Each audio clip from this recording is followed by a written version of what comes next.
Already நம்ம ரோட்டுக்கடை chicken 65 பார்த்தோம். இப்போ சிக்கன் சுக்கா பார்க்க போறோம். நம்மளோட சிக்கன் சுக்கா வெளியில ஹோட்டல்ல சாப்பிடுறத விட வீட்லயே ஹெல்த்தியா எப்படி செய்யலாம்னு பார்க்கலாம். சிக்கன் சுக்காவுக்கு என்னெல்லாம் தேவையான பொருட்கள் பார்க்கலாம்.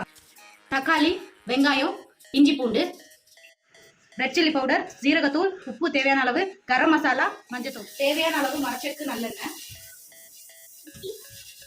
தாளிப்புக்கு கொஞ்சம் சோம்பு சேர்த்துக்கலாம். நான் சின்ன வெங்காயம் சேர்த்துருக்கேன், நல்லா பேஸ்ட் மாதிரி அரைச்சிருக்கேன். டேஸ்ட் ரொம்ப நல்லா இருக்கும்.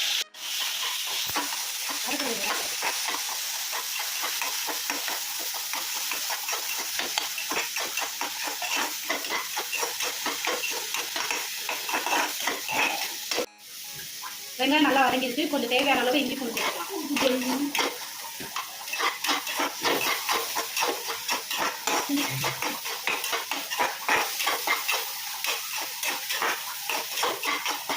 ஸோ நல்லா பொன்னிறமாயாச்சு. இப்போ தக்காளி சேர்த்துடலாம்.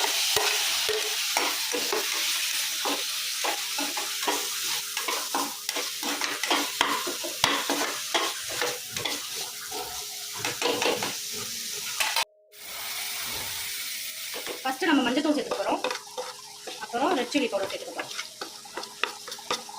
போட்டு நல்லா மசாலா மிக்ஸ் பண்ணிக்கலாம்.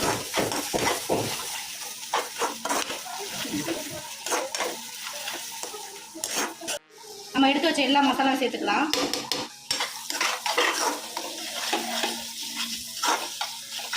இந்த மாதிரி நல்லா நைஸாக வதக்கிடணும்.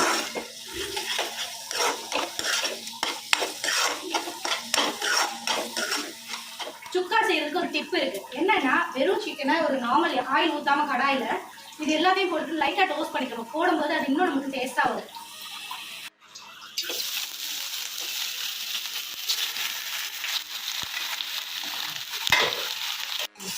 ஸோ ஆயில் ஊற்றாமல் லைட்டாக அந்த மாதிரி டோஸ்ட் பண்ணிட்டோம்னா நம்மளோட டேஸ்ட்டாகவும் இருக்கும், ப்ளஸ் அதில் இருக்க கொலஸ்ட்ராலும் தனியாக பிரிஞ்சு வந்துடும். ஸோ இப்போ நல்லா மசாலா நல்லா குக் ஆயிடுச்சு. ஸோ இந்த ஸ்டேஜில் நம்ம சிக்கனை சேர்த்துக்கலாம். ஸோ ஆல்ரெடி லைட்டாக டோஸ்ட் பண்ணி வச்சுருக்கோம் சிக்கனை.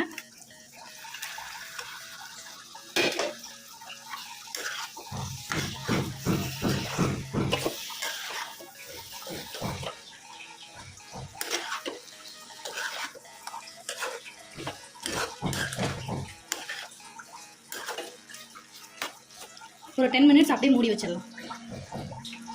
கொஞ்சமாக தண்ணி சேர்த்துக்கலாம். ஸோ சிக்கன் குக் ஆகிறதுக்காக. ஸோ அப்பப்போ கிண்டி விட்டுக்கணும், அப்படி இல்லைன்னா அடி பிடிக்கும். ஸோ 2-3 டைம்ஸ் கிண்டி விட்டுக்கோங்க. நல்லா ட்ரை ஆகணும். கொஞ்சம் மீடியம் ட்ரை வரைக்கும் போதும். ஸோ இந்த மாதிரி ஆயில் நல்லா பிரிஞ்சு வந்திருக்கும். இந்த ஸ்டேஜில் கொஞ்சம் அடுப்பை ஸ்பீட் பண்ணிவிட்டு அப்படியே நல்லா கிண்டிகிட்டே இருந்தோம்னா நமக்கு கொஞ்சம் திக்னஸாக அந்த கிரேவி ஸ்டேஜ் வந்தோடனே ஆஃப் பண்ணிடலாம். ஸோ சுக்கா பக்காவாக ரெடி ஆயிடுச்சு. ஸோ இந்த ஸ்டேஜில் கொஞ்சமாக கொத்தமல்லியை தூவிக்கலாம்.